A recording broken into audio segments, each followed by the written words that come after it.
Do you know the exact moment you learned to doubt yourself? It wasn't a huge failure. It wasn't some obvious trauma. It was someone comparing you to another kid. It was a teacher laughing at you in front of everyone. It was silence when you were waiting for approval. And your brain, which at that age was still developing, registered that as a permanent truth. I'm not enough. A study from Columbia University, led by Dr. Carol Dweck, with more than 400 students, showed that the kind of feedback we receive in childhood literally rewires the brain's self-concept circuits, determining decades later whether a person faces challenges or avoids them. That means your insecurity today is not a character flaw. It's a learned neurological response. And what is learned can be unlearned. Because the adult brain, contrary to what people believed until the 1990s, is still plastic, still moldable. And today I'm going to show you the exact protocol to redirect that plasticity toward building real inner security. The kind that doesn't collapse when someone criticizes you, when you fail, or when you're completely alone. The first thing you need to understand is that insecurity doesn't live in your thoughts. It lives in your body. When someone points out a mistake you made in public, what you feel in your chest, that tightening, that heat in your face, that inner voice saying, "I knew I was going to mess this up," that's not a thought. It's a threat response. Your nervous system activated the exact same mechanism it would activate if a predator were standing in front of you. Your amygdala doesn't distinguish between a tiger and the look of disapproval from your boss. To it, both are danger. And that changes everything, because if the problem is in the body, the solution also has to start there. Not by repeating motivational phrases to yourself in the mirror.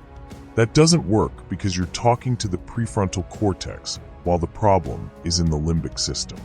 It's like trying to calm someone who's terrified by giving them a philosophy lecture. It doesn't reach them. So the first step of the protocol is what neuroscientists call somatic regulation. When you feel that contraction of threat, stop. Put one hand on your chest and breathe slowly, counting to 4 as you inhale, holding for 2 seconds, and exhaling for 8. That activates the vagus nerve, which is basically the emergency brake of the nervous system. 3 cycles of that breathing reduce circulating cortisol enough for your prefrontal cortex to come back online. Only then are you able to think clearly. Only then can you choose how to respond instead of simply reacting.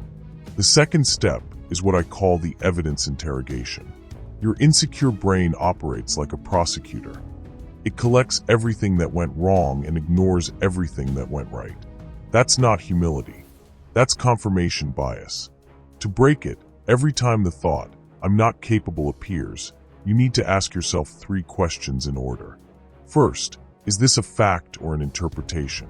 Second, do I have concrete evidence that contradicts it? If you want more content like this, subscribe. Third, would I say this to someone I love? Those 3 questions are not meant to make you feel better. They're meant to force your brain to process information it normally filters out. A study published in the Journal of Experimental Psychology showed that people who practice this type of cognitive reappraisal for 21 consecutive days show measurable changes in the activity of the ventrolateral prefrontal cortex, the area responsible for regulating social fear. 21 days. Not years. Not decades of therapy. 21 days of consistent practice. The third step is the most counterintuitive and the most powerful: deliberate exposure to social discomfort. Inner confidence is not built by avoiding the situations that scare you. It's built by going through them in small doses and surviving them. Every time you avoid speaking in a meeting, your brain registers that as confirmation that the danger was real. Every time you speak even while afraid, even if your voice shakes, even if it doesn't come out perfectly, your brain registers that you survived. And that information updates the threat model. It lowers it, makes it more accurate. I'm not telling you to seek humiliation. I'm telling you to choose one situation every week that makes you a little uncomfortable, face it with regulated breathing and the evidence interrogation, and afterward write down what happened. Not what you felt, what objectively happened. Because the gap between what you imagined would happen and what actually happened is exactly the distance between your insecure brain and reality. And reducing that gap is how confidence is built. There's a fourth element almost nobody talks about: the relationship with your own inner language.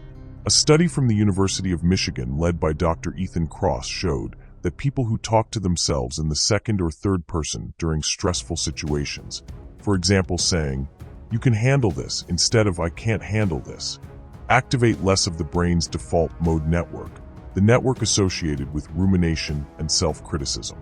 Talking to yourself as if you were your own coach, with distance and clarity, not coldness, reduces emotional hijacking and improves performance under pressure. Try it today.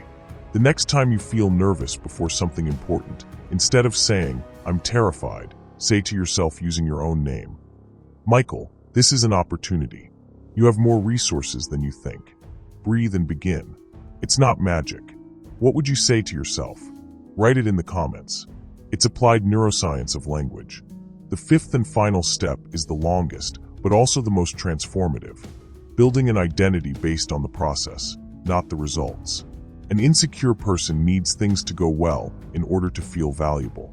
A secure person knows their value does not depend on the outcome. That's not a positive belief. It's a neurological position.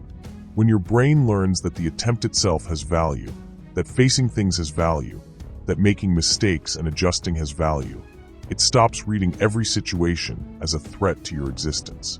And that change, that deep retraining, happens when you do one simple and difficult thing at the same time.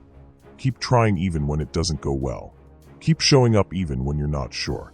Keep choosing yourself, not because you're perfect, but because you're the only one who can do it. Real inner security is not the absence of fear. It's the ability to act despite it. And that ability is not something you're born with. It's built one day at a time, one decision at a time, one breath at a time. Subscribe if you want to improve your relationship with yourself. And tell me in the comments, what is the thing that makes it hardest for you to feel confident?